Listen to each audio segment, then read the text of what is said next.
Hello everyone. Uh, Somebody asked a question. It says, why would a merciful God have hellfire? Well, my brother, my sister, you zoomed in so much. You need to zoom out a little bit. Let me give you an example first.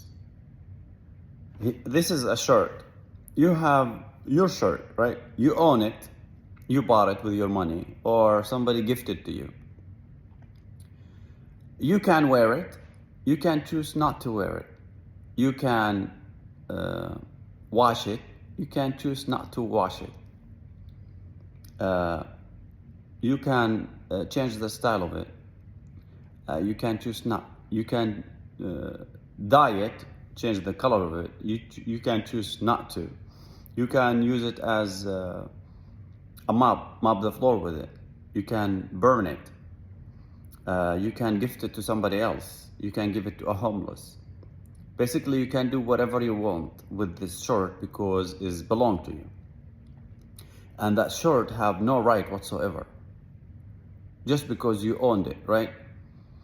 And you did not create it. You just bought it or somebody gifted to you. And you can do whatever you want with it because if it is yours, you own it, your property. So God, our creator, we literally his property. He owns us. He created us. He not bought us or somebody gifted us to him. He created us. So he can do whatever he pleases with us. Whatever he wish, he can do whatever he wish. We literally his property. He created us. Do you understand? So when you speak about our creator, you need to know your place. It's not that difficult. Like he own you. He own me. So he can do whatever he pleases with me or with you. But because we have a nice creator, he is really good creator, he give us some rights. One of the rights he give us, he will never wrong anyone.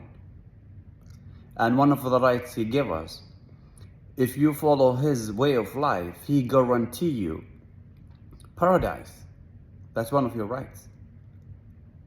And one of your rights is, if it does not matter what the crime you commit, if you sincerely go back to your creator and repent to him and ask him for forgiveness, he will forgive you. Now, let's zoom out a little bit. I'll give you another example. Now, let's say you're married and you have children. And one of you guys, the parents, wanted to go to the store to buy some stuff. And the other spouse stay at home with the kids to watch the kids.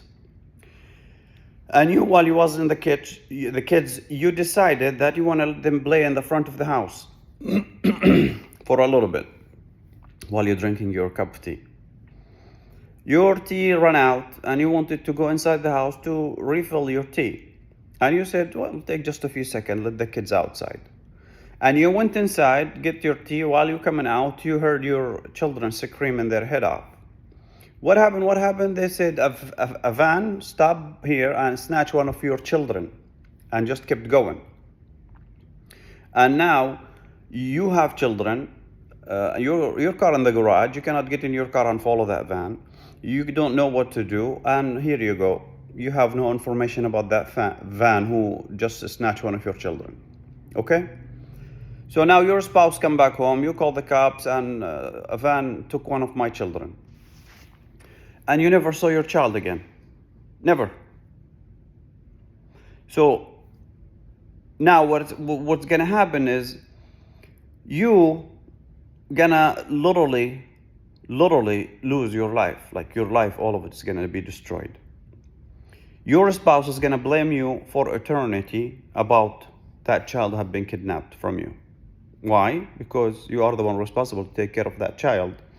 And he or she gonna be blaming you all of your life. Here's your marriage is gone. You're gonna get divorced. It's not gonna work out. You're gonna blame yourself for that. Your children gonna miss their brother or sister who have been kidnapped. and they're gonna grow up with their parents divorced, and like the whole family, it's gonna be disassembled just because of that incident. And we're not going to talk about what happened to the child who have been kidnapped, because there are a lot of people who are probably going to hear this video that happened to them. May God give them patience and make it easy on them. So that man or that woman who kidnapped your child literally destroy your life. So my question to you, at the day of judgment, God brought that person who kidnapped your child, and you are standing that right there, and God gonna judge between you and that person. Would you like God to let that person go? Would you like God to forgive that person? Would you like God to punish that person? Go ahead. What was your answer? Of course, you want God to get your right back from that man. He destroyed your life, literally. Plus whatever they did with your child. So that's why hellfire is there. So the merciful God, why would he have a hellfire? He have it because he's a judge, and he have a punishment system. Like we here, human, we have courts and we have a judge. When a judge look at through evidence and he judge that person is gonna go to prison for 5 years, as example, is that judge does not like that person? No. Is that judge hate that person? No. Is that judge feel good about putting that person in prison? No. Did he have a personal problem with that person? No. Why would the judge do that then? Because he want to serve justice. That's his job. His job is to look through evidence and look through proof, and then based on the evidence and the proof, he will judge that person is going to go to prison or he is innocent person. And that's exactly what God gonna do on the day of judgment. He is the judge gonna be on the day of judgment, and he gonna serve justice between all human. So if somebody wrong you, that's the court day of you with that person. If this life did not solve your problem, that court day is when your problem gonna be solved and you will get your right back. Why? Because our Creator gonna be the judge in that court, and the judge have a punishment system. The punishment system is hellfire. God does not feel good to throw people in hellfire. Like he is not doing that for himself. He have no benefit of doing that whatsoever. It does not please him to put people in hellfire. The only reason he have that hellfire is for those people who doing corruption, who hurting you and hurting me and hurting others. Like as example, you have a soldier.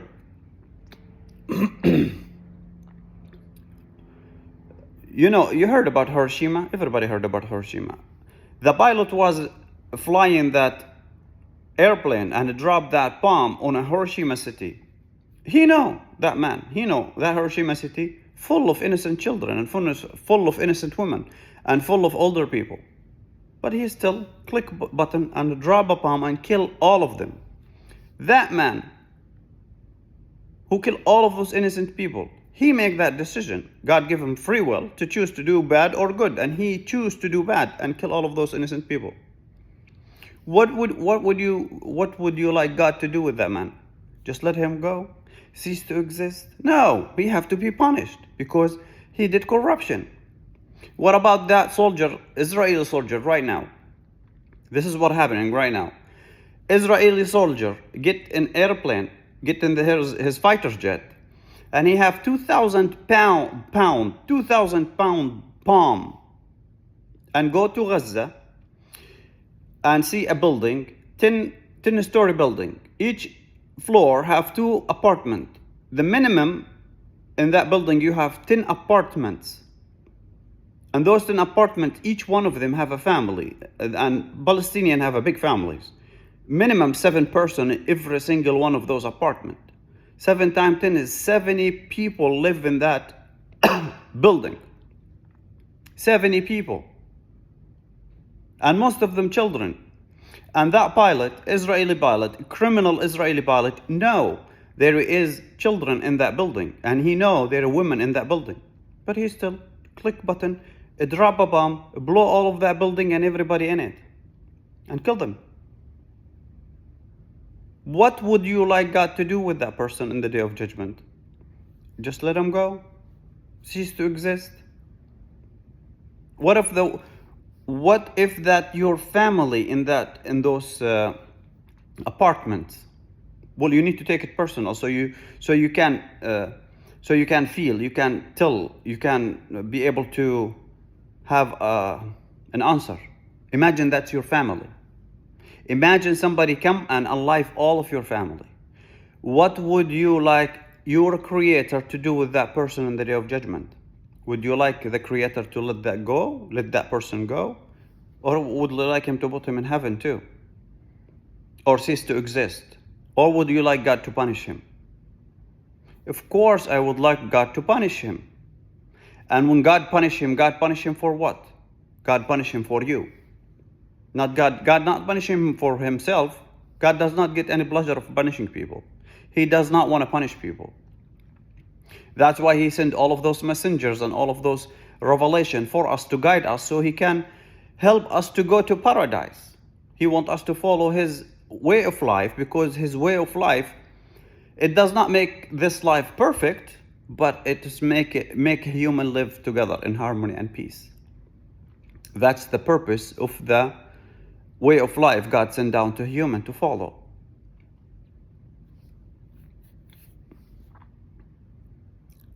Do you understand?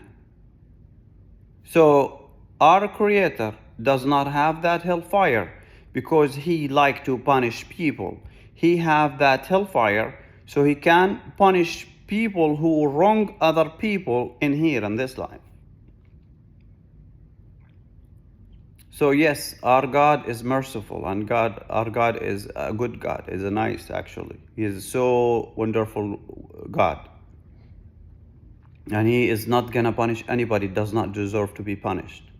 He literally will punish those people who deserve to be punished, who harm other people, who cause corruption. So our Creator is still merciful. And he does not have that hellfire for himself. He have it to get you your right back in the day of judgment. Have a good day.